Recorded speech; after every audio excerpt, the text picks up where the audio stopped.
Okay, yesterday in class we seemed to be having a little bit of trouble recalling some of our subject-verb agreement rules, so this is just a quick little refresher.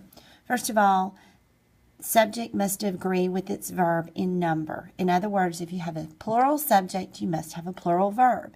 And we remember that the way we remember how a verb is plural or not is S on a verb means singular. S on a verb means singular. Normally we think of S as meaning plural, but on verbs it's singular. There are several areas that kind of give us problems. One area is indefinite pronouns. This is what we just have to memorize.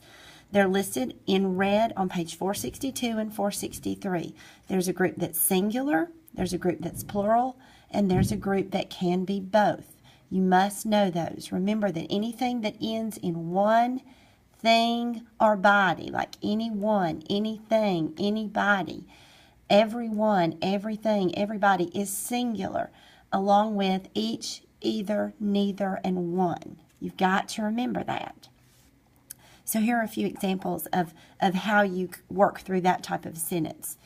This is your subject, each. It falls under the category of singular. Why do I know that? I know that because I have memorized it. Each of the boys, so then you need the singular verb, which ends in an S as well.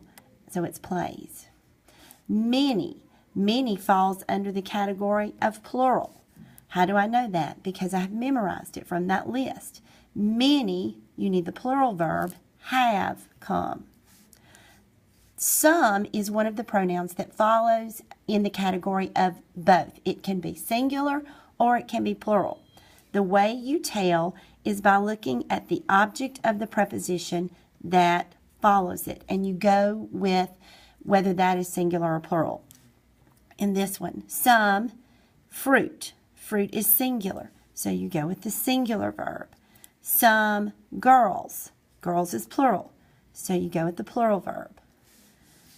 The next problem area that we have is compound subjects.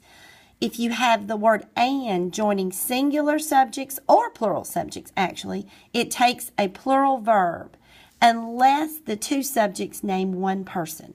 So let me give you some examples. The bird and the cat. Because the and is joining the compound subjects, you take the plural verb are. The president and my friend.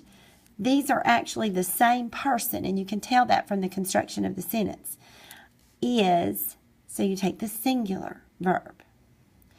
If the word or is joining compound subject, the verb agrees with the subject closest to it. For example, either blueberries or pineapple. You have a plural one and a singular one. So you take the verb closest and it's taste. Collective nouns. This is a group that really kind of give us trouble. Collective nouns name groups of things. Name groups. It's singular if they are acting as one unit together. It's plural if they are acting as separate individuals. Here are two very good example sentences to kind of help you remember this rule.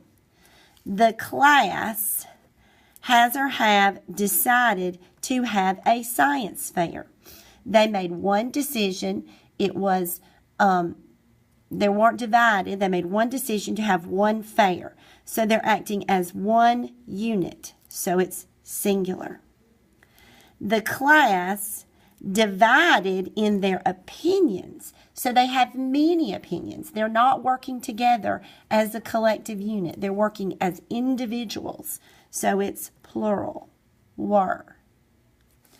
Be sure also to look over some special cases that are listed on 471, 472. It's some special words like electronics, binoculars, civics that you just really need to just put your eyeballs on.